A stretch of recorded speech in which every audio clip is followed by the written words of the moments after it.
Guys, आप सबका स्वागत है हमारे यूट्यूब चैनल पे। जैसा कि आप सभी लोग जानते हैं कि हम लोगों ने क्लास 6 की एनसीईआरटी बुक पढ़ना स्टार्ट की है, जिसका हम लोगों ने दो दो चैप्टर पढ़ लिया है और थर्ड चैप्टर हम लोग पढ़ेंगे, जिसका नाम है पृथ्वी की गतियाँ। फर्स्ट चैप्टर का 4 पार्ट और सेकंड चैप्टर का 2 पार्ट बनाया है हम लोगों ने। तो चलिए आज थर्ड चैप्टर स्टार्ट करेंगे और कोशिश करेंगे कि इसको आज ही ख़त्म कर दें हम लोग।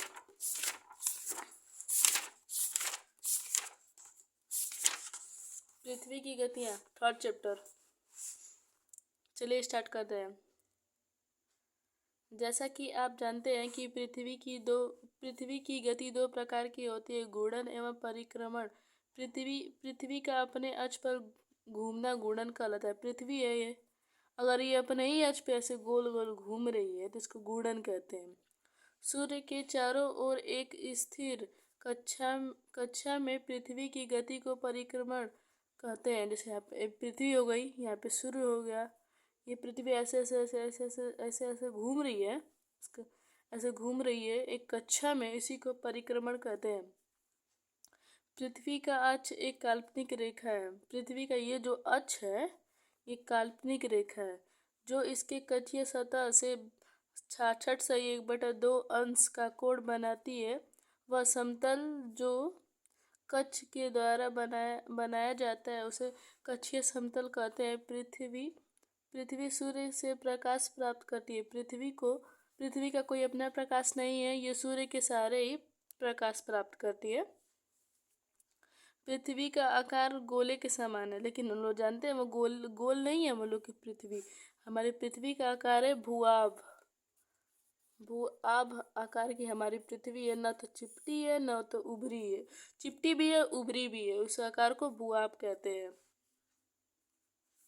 इसीलिए एक समय में सिर्फ उसके आधे भाग पर ही सूर्य की रोशनी प्राप्त होती है। चित्र 3.2 में तो देखिए, ये हमारी पृथ्वी हो गई, ये बोल है 66/1 झुकी है, अंश में झुकी है, तो झुकी है, ये 90 डिग्री होता है, तो ये 66/1/2 अंश है, ये झुकी है। इधर सूर्य है, सूर्य का पर अभी पृथ्वी इस साइड पृथ्वी हो गई, तो इस वाले भाग को अभी सूर्य की रोशनी मिल रही है। सूर्य की रोशनी मिल रही है, इधर नहीं मिल रही है। तो इस जगह हम लोग का दिन रहेगा, इस जगह रात्रि। सूर्य की रोशनी वाले भाग में दिन, जैसा कि हम लोगों ने बताया है कि जिधर सूर्य की रोशनी रहेगी उधर दिन रहेगा, जबकि दूसरे भाग सूर्य से दूर होता है, वह रात्रि होती है। ग्लोब पर वह वृत्त जो दिन तथा रात्रि का विभाजन करता है उसे प्रदीप्त का वृत्त कहते हैं। यह वृत्त अक्ष के साथ नहीं मिलता, जैसा कि आप चित्र 3.2 में देखेंगे। पृथ्वी अपने अक्ष पर एक चक्कर पूरा करने में 24 घंटे का समय लेती है। मतलब पृथ्वी अपने ही स्थान पे ऐसे घूम रही है, उसको पूरा करने में 24 घंटे लगाती है। घूर्णन के समय काल को पृथ्वी दिन कहा जाता है। यह पृथ्वी की दैनिक गति है। अगर पृथ्वी घूर्णन नहीं करे तो क्या होगा? सूर्य के तरफ वाले पृथ्वी के भाग में हमेशा दिन होगा, जिसके कारण उस भाग में गर्मी लगातार पड़ेगी। दूसरे भाग में हमेशा अंधेरा रहेगा एवं पूरे समय ठंड पड़ेगी। इस तरह की व्यवस्था में जीवन नहीं हो पाएगा। पृथ्वी की दूसरी गति जो सूर्य के चारों ओर कक्ष में होती है उसे परिक्रमण कहा जाता है। पृथ्वी एक वर्ष या 365/1/4 दिन में सूर्य का एक चक्कर पूरा लगाती है। हम लोग एक वर्ष 365 दिन का मानते हैं तथा सुविधा के लिए 6 घंटे को इसमें नहीं जोड़ते। ये पृथ्वी अगर घूम के ऐसे ऐसे घूम के एक बार चक्कर लगाती है, इसको हम लोग एक वर्ष मानते हैं और एक वर्ष में 365 दिन होता है। देखिए अभी इधर इधर यहाँ पे है पृथ्वी तो शीत ऋतु है, इधर है तो बसंत ऋतु है, इधर है तो ग्रीष्म ऋतु है, इधर बसंत ऋतु है, शरद ऋतु है, हर एक चीज यहाँ पे है। आप लोग यहाँ पे ग्रीष्म ऋतु है विचार, मतलब इधर इधर है ना तभी शीत ऋतु है, नहीं इधर शीत ऋतु है, इधर ग्रीष्म ऋतु है। मतलब सूर्य का प्रकाश इधर है तो इधर ग्रीष्म ग्रीष्म हो गया, गर्मी का दिन हो गया। इस साइड नहीं है तो ठंडी का दिन हो गया। वैसे ही इधर भी देख लीजिए, उसका दिन भी दिया है 21 जून, फिर बसंत का दिया है 23 सितंबर, फिर 22 दिसंबर, फिर 21 मार्च। बीच में हम लोग का सन है ही। चार चार वर्षों में प्रत्येक वर्ष के बचे हुए 6 घंटे मिलकर एक दिन यानी 24 घंटे के बराबर होता है। इसके अतिरिक्त दिन को फरवरी के महीने में जोड़ा जाता है। इस प्रकार प्रत्येक चौथे वर्ष फरवरी माह 28 के बदले 29 का होता है। ऐसा वर्ष हमेशा हमसे जिसमें 66 दिन होते हैं उसे लीप वर्ष कहते हैं।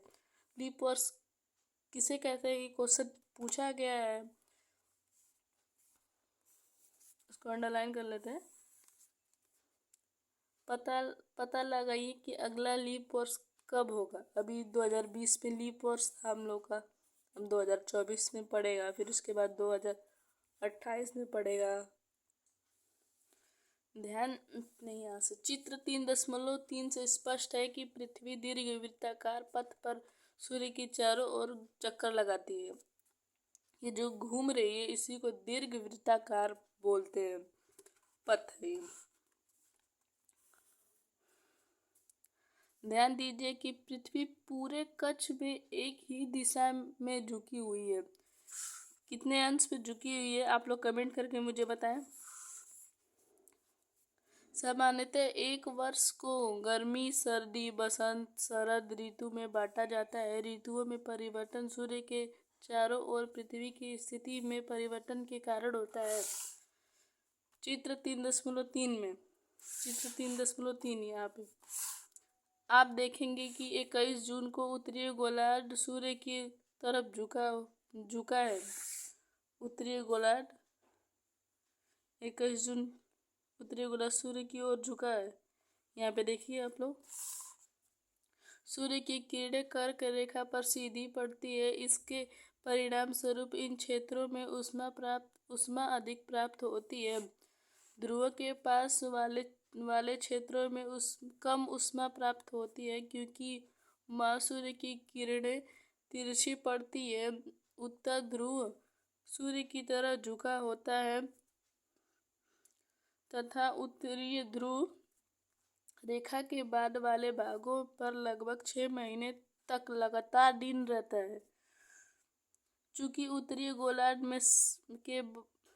गोलार्ध के बहुत बड़े भाग में सूर्य की रोशनी प्राप्त होती है, इसलिए विषुवतीय वृत्त के उत्तरीय भाग में गर्मी का मौसम होता है। इसलिए विषुवतीय होता है। 21 जून को इन क्षेत्रों में सबसे लंबा दिन तथा सबसे छोटी रात्रि होती है। पृथ्वी की इस अवस्था को उत्तर अयनांत कहते हैं। 21 दिसंबर को दक्षिण ध्रुव के सूर्य की ओर झुके होने के कारण मकर रेखा पर सूर्य की किरणें सीधी पड़ती हैं। चूंकि सूर्य की किरणें मकर रेखा पर लंबवत पड़ती हैं, इसलिए दक्षिणी गोलार्ध के बहुत बड़े भाग में प्रकाश प्राप्त होता है। इसलिए दक्षिण गोलार्ध के लंबे दिन तथा छोटी रात्रि वाली ग्रीष्म ऋतु होती है। इसके ठीक विपरीत स्थिति उत्तरीय गोलार्ध में होती है। पृथ्वी की इस अवस्था को दक्षिण अयनात, यहाँ पे उत्तर अयनात या दक्षिण अयनात कहा जाता है। क्या आप जानते हैं कि ऑस्ट्रेलिया में ग्रीष्म ऋतु में क्रिसमस का पर्व मनाया जाता है? मनाया जाता है। ये हम लोग क्या सर्दी में मनता है, लेकिन ऑस्ट्रेलिया में ग्रीष्म ऋतु में ये मनाया जाता है। ये देखिए, अच्छा क्वेश्चन है कि कहाँ पर किस देश में ग्रीष्म ऋतु में ही क्रिसमस डे मनाया जाता है। तो ऑस्ट्रेलिया आंसर हो गया। 21 मार्च एवं 23 सितंबर को सूर्य की किरणें विषुवतीय वृत्त पर सीधी पड़ती है। इस अवस्था में कोई भी ध्रुव सूर्य की ओर नहीं झुका होता है, इसलिए पूरी पूरी पृथ्वी पर रात एवं दिन बराबर होता है। इसे विषुवत विषु विषुव कहा जाता है। तेईस तेईस सितंबर को उत्तरी गोलार्ध में शरद ऋतु होता है, जबकि दक्षिणी गोलार्ध में बसंत ऋतु होता है। 21 मार्च की स्थिति इसके विपरीत होती है, जब उत्तरी गोलार्ध में बसंत ऋतु तथा दक्षिणी गोलार्ध में शरद ऋतु होता है। इस प्रकार स्पष्ट है कि पृथ्वी के घूर्णन एवं परिक्रमण के कारण दिन और रात तथा ऋतुओं में परिवर्तन होता है। घूर्णन मतलब पृथ्वी अपने ही अक्ष पे ऐसे गोल गोल गोल घूम रही है, उसे घूर्णन कहेंगे। और पृथ्वी अगर अपने स्थान पे गोल गोल घूमती हुई सूर्य की परिक्रमा लगाएगी तो उसे परिक्रमण कहते हैं। ये जो पृथ्वी है हमारे गोल गोल घूमते घूमते घूमते घूमते जैसे जैसे आगे बढ़ती है, तो वैसे वैसे ऋतुओं में भी परिवर्तन होता है। पृथ्वी हमारी एक बार सूर्य का चक्कर लगाती है तो हम लोग का 1 साल होता है, और एक बार ये अपने अक्ष से घूमती है तो दिन और रात होते हैं, जैसा कि आप सभी लोग देख सकते हैं। पृथ्वी अपने अक्ष पर 66.1/2 अंश पे झुकी है। सारा चीज़ तो इम्पोर्टेंट हो ही गया। पृथ्वी जिस कक्षा में सूर्य के चारों ओर परिक्रमण करती है उसे कक्षीय समतल कहते हैं।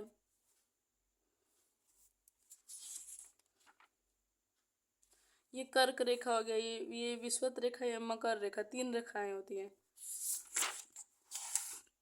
ये तो लेसन आज का ख़त्म हो गया, इसको फर्स्ट पार्ट में ख़त्म हो गया। अगर आप लोग इसको भी हल कराना चाहते हो तो कमेंट करें। अगर वीडियो पसंद आई हो तो वीडियो को लाइक करें, चैनल को सब्सक्राइब करें। Thank you. और अपने ज़्यादा से ज़्यादा दोस्तों को शेयर करें। Thank you.